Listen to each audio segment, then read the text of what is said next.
Hong Kong's government can breathe a small sigh of relief. Its gaming well is not going to dry up just yet. Chinese President Xi Jinping handed a long-awaited gift to Hainan province by announcing support for the development of horse racing and sports lotteries on the tropical island, according to a weekend statement by the Xinhua news agency.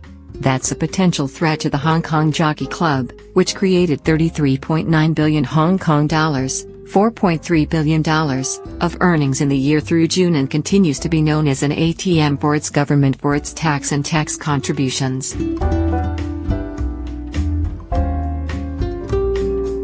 Customers bet $27.8 billion with the Hong Kong Jockey Club in its last fiscal year, largely on horse racing and football. Note: figures for year to June 30, 2017. Hold on, though. This is a race that's heavily handicapped in Hong Kong's favor. Hainan faces a host of obstacles before it gets to the starting gate, and even if it does, there's no guarantee the island can meaningfully challenge the former British colony. For one thing, China has already experimented with horse racing elsewhere, with little success. That may have something to do with the fact that betting is banned, and it isn't yet clear how and whether the prohibition will be relaxed for Hainan. There are racetracks across the country, including in Inner Mongolia. Guangzhou opened a course in 1992, but it was closed within 7 years after authorities found evidence of large-scale gambling, the South China Morning Post reported.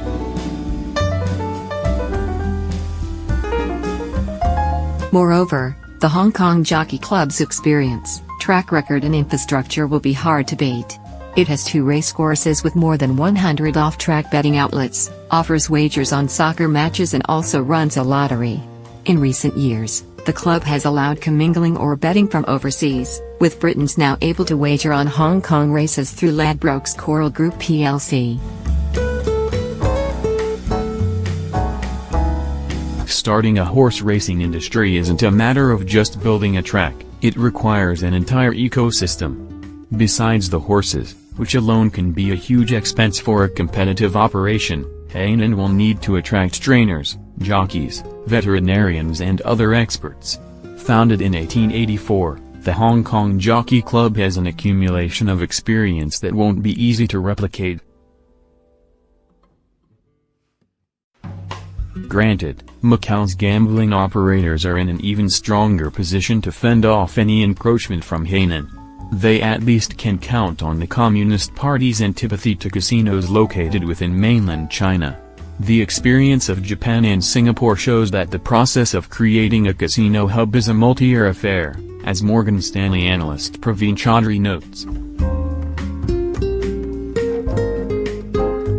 China's state-run lotteries chalked up $63.1 billion in sales last year, beating Macau's gaming revenues and the Hong Kong Jockey Club's customer bets.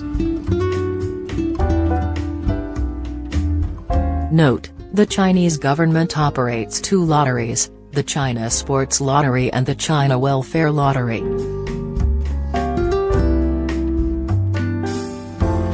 At some point, Hainan will allow a form of betting on horse racing and football. Beijing's aim, after all, is to bring money Chinese consumers are spending abroad back home. It sees the island as a vehicle for that goal. Xi's package for Hainan included not just allowing racing and sports lotteries but also duty-free shopping. Ultimately, Hong Kong may find itself challenged, especially once the city is subsumed within the Greater Bay Area envisioned by China's central planners. The Jockey Club may then have to find a way of becoming part of the mainland's gambling story, for example by seeking to be the operator of China's horse races and lotteries. The city still has plenty of time to close the stable door before that horse bolts. This column does not necessarily reflect the opinion of Bloomberg LP and its owners. To contact the author of this story,